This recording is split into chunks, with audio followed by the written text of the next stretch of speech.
What's going on, everybody? Oliver Ford here, coming to you from Jacksonville, North Carolina. Today is October 23rd, 2024. Now, even though I'm getting in trouble for this and saying this, you would think I wouldn't get in trouble for this, but I gotta say it. I gotta say it, people. Thank you to my guardian angel. Thank you to my creators. Definitely thank you. All my life, you've looked out for me. I appreciate it. I love you. Thank you very much. Couldn't have gotten this far without them. Anyway, today's video. Now, I see everybody doing their part in society, which is great. And a number of people have approached me on how to protect your asset, as far as putting it into a trust and so forth. That's fine and dandy, but here's how I view things, and I'll give you a little background on it also. A trust basically is working within their system. They control it, and at any time they can change the rules to it. Now, with that being said, let me give you a little background on a trust and how it worked out for me. Now, back in 2009, 2010, and so forth, I owned a house in Jacksonville, North Carolina. I owned two houses. I signed it over to one of them over to my ex, mother of my kids. I signed it over to her. And she went, this is another house in Jacksonville. Anyway, she went and she did it properly. She claimed the house.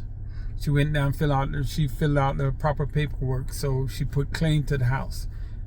As law, you have to put claim to the house. Even though you're on a quit claim deed, means nothing. You have to do a deed of trust and put claim to the house, which she did for the one house. However, with 311 Brentwood Avenue, she didn't do that. She quit claimed it to Leon Perry, who's her son, and Sherry Rager, who was a friend of mine, my girlfriend at the time. So, fast forward to 2023. Leon Perry, who was my stepson, not legally, but who was my stepson at the time, decided he wants the house. He wants to do a partition and all that stuff, and took me to court and everything.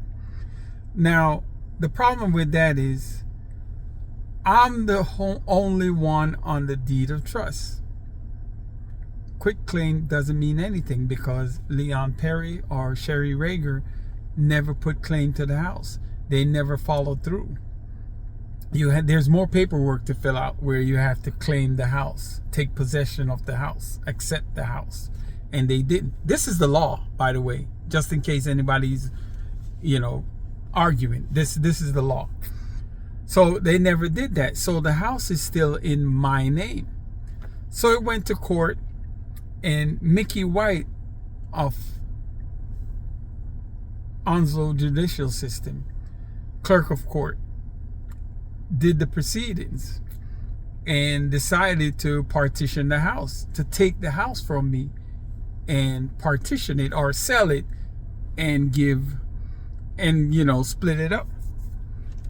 However, the house is in my sole possession. So, in actuality, she went against the deed of trust. She went against the law just to take my house. She assigned Brett DeSelms to the house, she made him the commissioner to sell the property, and he gets a percentage. That's another video, but he seemed to have done it a lot. But anyway, he gets a percentage of that. So after she brought that to her attention, hey, I own the house. You can't do that. But she did it. I thought, okay, maybe you made a mistake. But we pointed it out to her. No correction. She did it anyway. Bypassed the law and did it anyway. So, what is the reason for her doing that? Could it be retaliation? Because at the time, I had a lawsuit against her boss, the district attorney, Ernie Lee. So, that brings the question, is it retaliation? Because it's been brought to their attention that, hey, you're bypassing the law to get back at me, which they've done. They've taken the house, kicked everybody out, taken the house against the law. Illegally, they've taken the law. They've taken the house illegally. They knew, when I say they, I mean Mickey White knew, Brett DeSelms knows, Leon Perry, lawyer, Chad Archer knows. Chad Archer of Blanco Tackleberry in Winston-Salem. They all knew. They all know the house is in my name. My name is on the deed of trust. So if they can do that and bypass the law with the house in a trust, because that's what it is, deed of trust, they can do that. Be careful, people. I'm telling you this, be careful. Everybody putting their house in trust, be careful. When you come up against corrupt judicial officials, they can do that. They don't need anything else. All they need is the fact they're part of the judicial system, the fact that they control the police department, the fact that they control the sheriff department. That's all they need. And that's what they've done, because it's within their system. They have taken the house, even with those safeguards in place. Furthermore, filed a lawsuit against Mickey White for all the illegal things they're doing. That, of course, didn't get anywhere either, because that's what you're dealing with, the corruption in the system. In retaliation to that, what they've done is they have falsely accused me of stalking her. Brett DeSelms had falsely accused me of coming to his office and they had to call the police for me to leave. They took that to court and got a no contact order. Meaning I can't send them any more information. I can't protest. I can't do anything against them because they have a no contact order.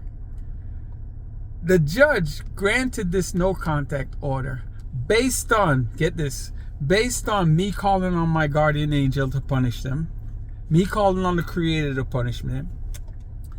Also, 4 months prior, Mickey White testified in court that she saw me in Walmart and I was stalking her in Walmart 4 months prior, and she had to call her son because she was so scared for her safety. Okay. The judge went with that. Brett DeSelms stated, I came to his office. Yeah, I sent him a whole bunch of stuff to his office. I dropped off stuff to his office. But he said, I refuse to leave his office. Why would I want to hang out in this man's office? But anyway, he said his people at the office had to call 911. Of course, 911 records everything. So, where's the proof? They had to show no proof in court. The judge said, yes, I see why they're scared for their safety. You call on your guardian angels to harm them. What? What? Yeah. And with that, there was a no contact order against me. Government officials in their official capacity got a no contact order against me. People, the corruption runs deep. So, I gotta make a point to make sure all the commissioners knows about this. So, when it comes down to it, they can't deny it. I'm gonna have to go to a commission meeting and speak up in front of them and let them know what is going on. Because what I've noticed is these officials like to deny the fact that they know anything. Plausible deniability, I guess. And they like to deny that they know anything. But anyway, the main point of this story is make sure be careful for all those people putting it in trust. Make sure you are careful. When you run up against these corrupt individuals, there's no boundaries to their corruption. Anyway, thank you guys for listening to me, and spread the word. Spread the word. Mickey White, Brett DeSelms, Chad Archer. The corruption runs deep. This is our judicial system. Anyway, everybody have a wonderful life. It's getting chilly, starting to get chilly. And take care.